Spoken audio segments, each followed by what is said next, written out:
Hello everyone and welcome back to the channel. I'm Albert and this evening I'm going to present to you the Mercedes C-Class Coupe W204. This is a 15 plate car, which means that this was the last C Coupe 204, well, W204, and it's quite a sexy car. And this evening, well, we're gonna drive it, I'm gonna enjoy this car, and well, I'm gonna share my experience with you. So, see you in a bit.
So I got this car from my friends at Carzet. Carzet are a dealership located in Ipswich specialized in trading second-hand cars. All cars have 6 months RAC warranty, which is extendable up to 3 years. If you have a low credit score, well, Carzet is going to help you with that as well. If you want your car to be delivered all the way across UK, they can deliver that as well. So if you have any inquiries regarding this car or any other car, you can check them out carzet.co.uk. I put a link in the description below. Remember to check them out. The Mercedes C-Class Coupe W204. As you can see, this one has this beautiful darkish gray and the AMG pack, and of course it has a 2-liter diesel engine which develops roughly around 170 something horsepower. I'm saying 170 something because, well, it's not a fair number and it's not something that, you know, all cars differ a bit from what the manufacturer actually says. And this is the case with the Mercedes. I don't want to go into the diesel issue or things like that because you know how things are. Starting with the front end of the car, you immediately noticed how aggressive it is. This AMG look stands out. It's aggressive and mean, and well, we do have these LED here which they look nice. These are the lights. We do have these lights, Mercedes xenon lights, which they look still good even today, even though today we have lasers and adaptive x-rays visions and things like that. These ones are still good on the road, trust me. Right here we have the old badge from Mercedes. Now they replaced it with the star ones and just one line, but this still looks good even today. And we have the parking sensors right here in the front bumper, and well, the diesel engine under the hood, which honestly it's one of the most reliable diesel engines that Mercedes has, and they're quite fast enough. I mean, for this car is good. For the E-Class Coupe, well, I would go for the 250, but for the C-Class Coupe, the 220 diesel engine, well, it's everything that you need. The Mercedes C-Class Coupe has a sleek and sporty design that exudes sophistication and elegance. Its aerodynamic curves and sharp lines give it a dynamic and modern look, while the iconic Mercedes-Benz emblem adds a touch of luxury. The car features a low white stance and a long hood which emphasizes its sporty character. The LED headlights and taillights provide excellent visibility and add a touch of modernity to the car. The exterior is finished with a high-quality paint, and the attention to detail is evident in the chrome accents and polished alloys.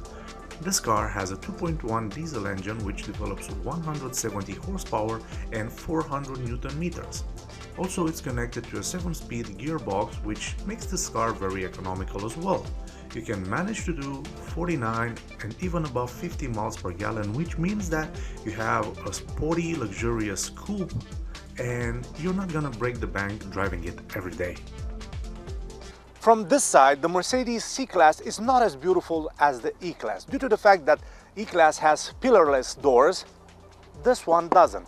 Another annoying thing about this one is the fact that the rear windows don't open. From this side, you can honestly observe the AMG pack as well. We can notice the AMG 18-inch wheels, and well, the AMG pack continues with the side skirt over here. Nothing pretty exciting about this lateral side. We do have this mirror that has the lights, but I do like the sex appeal of this car. It's kind of sexy.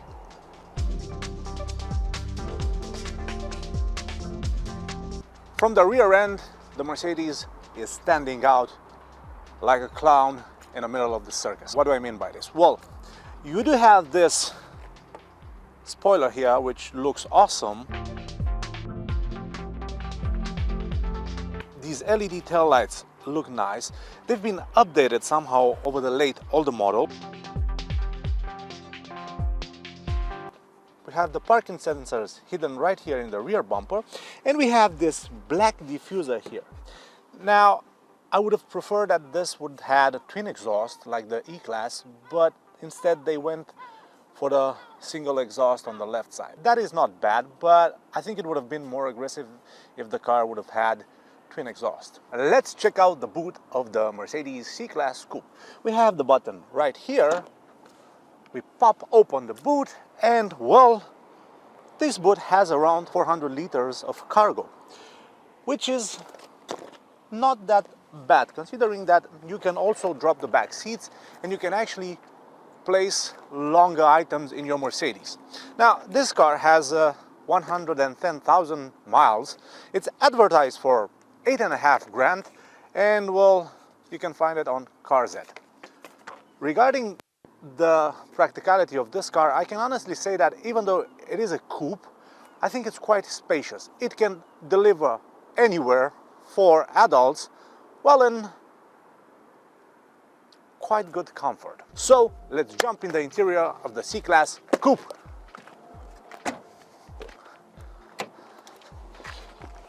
Aha, got you guys. Welcome back. Only messing with you. We're gonna talk about the interior of the C-Class, which is a nice place to be. The seats are extremely comfortable. Even though these are sport seats, they are quite comfortable, and they hug you in all the right places. You know, that's my favorite word. The dashboard, well, I always mentioned that I'm a little bit disappointed by the materials that Mercedes used when they created this dashboard area. This is something that you see every day, you touch every day, and it's not the best quality plastic.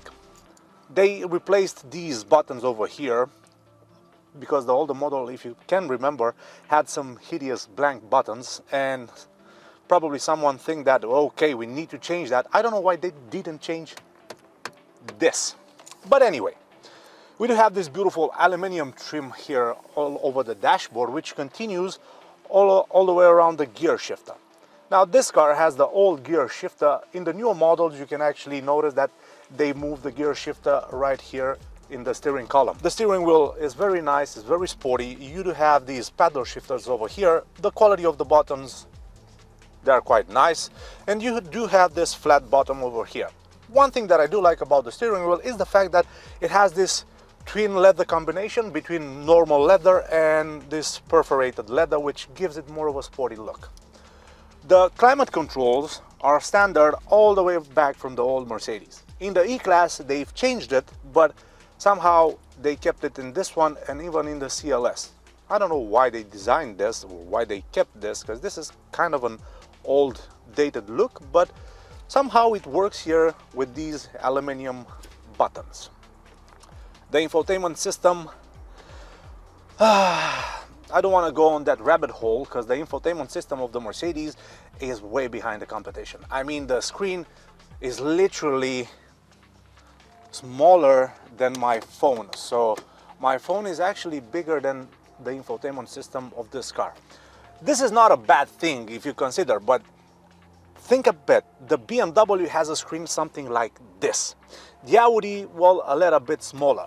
And I think Mercedes entered that competition with the straight mindset to lose the competition between the rivals. Because otherwise, I don't imagine why they placed a screen like this big.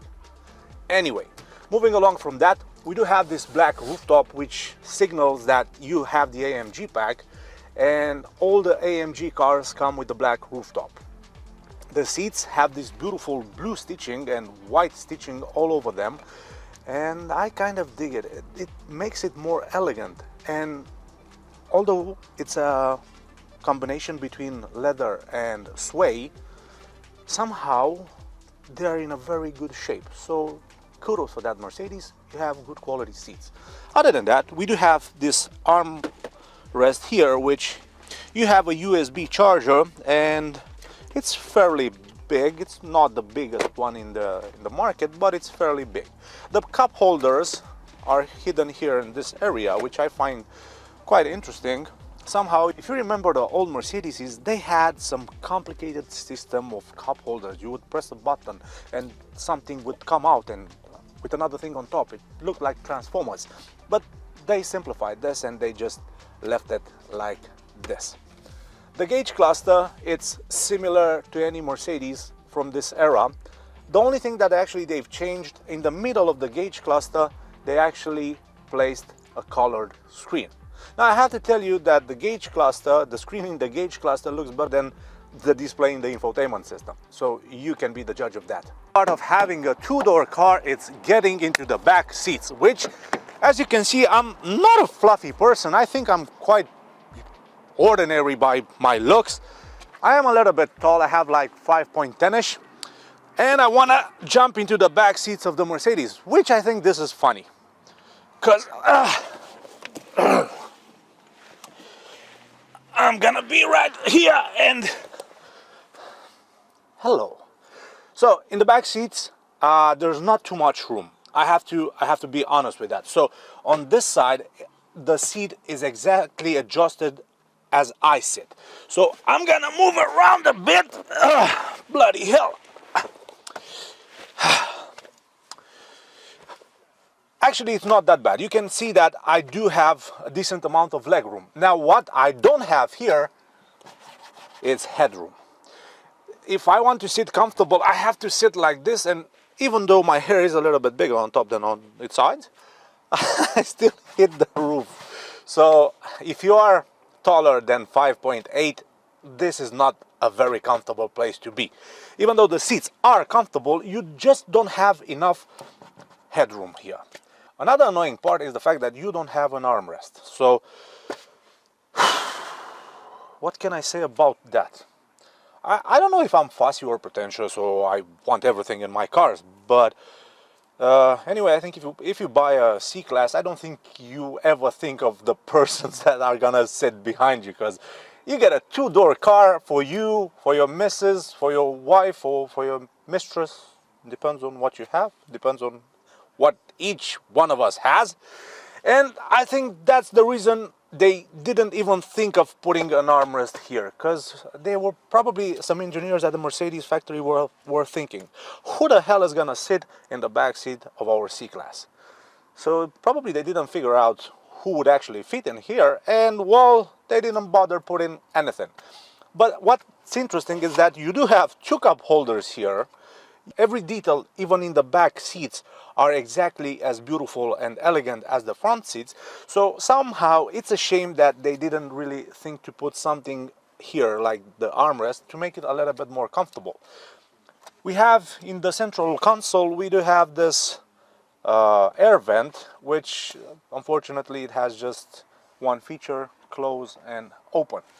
Other than that, well, pretty decent here. So remember, if you're taller than 5'8" and your friend invites you to his Mercedes C-Class Coupe into the rear seats, don't go in. It's gonna be really uncomfortable for you. Hello again, and jumping into the back. What back? I'm crazy, jumping into the front seat of the Mercedes. I got used to the back seats and now I'm a little bit lazy to drive. One annoying fact is that in this one, you don't have the seat belts handed to you. In the E-Class, you have a button where you press and the seat belts are offered to you, so you don't feel like a plebeian. But apparently here, you have to go all the way to get it. So yeah. So driving the Mercedes C-Class Coupe. So immediately you actually feel that it's more sportier than his bigger brother, the E-Class. Due to the fact that they have the same engines, this one is a little bit lighter and smaller, and it's quite more agile and more fun to drive. The E-Class, even though it looks better, it's more stylish, more elegant. I think you buy an E-Class because you like the statement that the E-Class gives you. You buy the C-Class because it's more sporty and it's more fun to drive, it's more fun to toss around. And there are some things where you can actually notice the difference between the price and, well, I have somehow one of my tires has low air on it. I don't know how it's possible, but well, the car, it's intelligent and it's telling me that, yo, you have a tire that doesn't have enough pressure, so I have to check that. Anyway, let's get back to the car. So, regarding maintenance, well, it's a Mercedes, so probably everything that's gonna cost is gonna cost you a long and even more. No, only kidding. Being an old Mercedes, it's not gonna be that expensive to run and maintain. And let's be serious, they don't have serious issues. So if you get one like this one is, it has around 110,000 miles, been serviced regularly. Oh, well, I'm back again. Small accident with the camera, but I'm sure you guys can understand that. It's a normal thing in when you try to film a car. So back in the gear, everything is smooth and comfortable. We're gonna go back. So yeah, and right now I hit a red light. So regarding the comfort of the car is quite comfortable and quite agile. So you don't have to complain about that. The tax and the insurance are gonna be low. The fuel consumption, it's gonna be low even on this one. So when you drive normalish and you have this fuel consumption, you're gonna be pretty happy with your car. So I can honestly tell you that the Mercedes, the C220 and the E220 and any other 220 diesel engine or 250, they are gonna be quite economical. They are gonna be very reliable and they are powerful enough. If you wanna go for a top version, then you go and buy the AMG one, and that's it. That's game over. That's a different animal, a different beast. So that's the car to get if you wanna trash it around. But if you want a decent, comfortable car that gives you a very posh status, well, you either buy the C-Class or either buy the E-Class. That was it for today, everyone. Hope you enjoyed the video. This was the C-Class 220. And this was me, Albert. So, peace and blessings to all of you. If you didn't subscribe yet to my YouTube channel, just press the subscribe button over there. I will appreciate it. And of course, if you like the video, press a thumbs up. And if you leave a comment, even better, I'll do my best to respond to you. If you have one, if you had one, if you're planning to buy one, well, we can have a chat about that. So, in the meantime, all the best wishes to you all, and I'll see you soon.